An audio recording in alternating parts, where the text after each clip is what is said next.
In the early 20th century, the flag a ship flew was a matter of pride. Flying the Stars and Stripes, or the Union Jack, meant you belonged to the world's most powerful maritime tradition. It also meant you followed their rules and paid their fees. Then, in 1920, the United States passed Prohibition.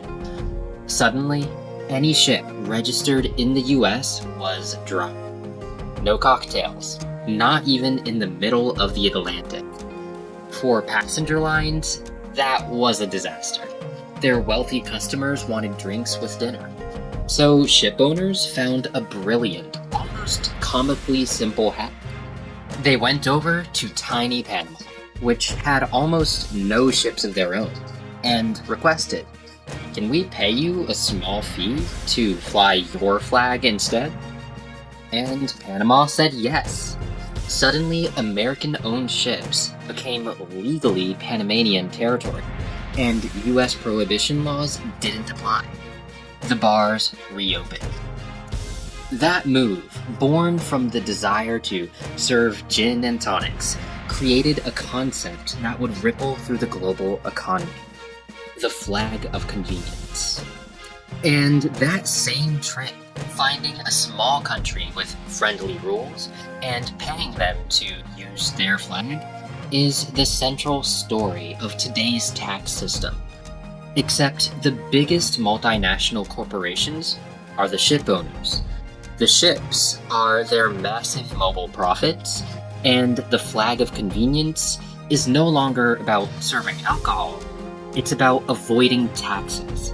Instead of changing the mast's flags, companies change the address of their tax return to places like Ireland, the Cayman Islands, or Luxembourg.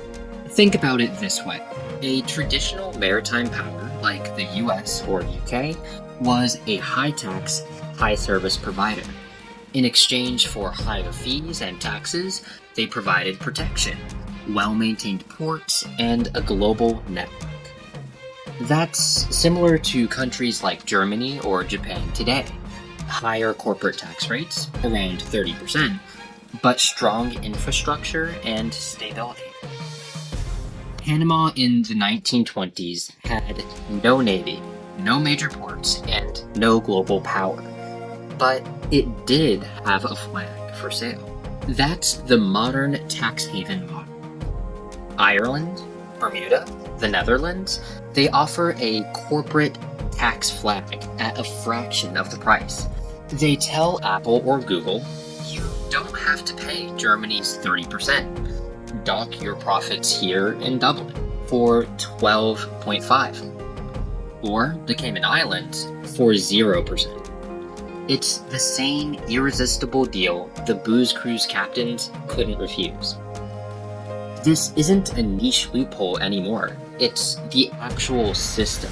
Today, over half of the world's commercial ships fly the flags of Panama, Liberia, and the Marshall Islands. And in the corporate world, it's extreme.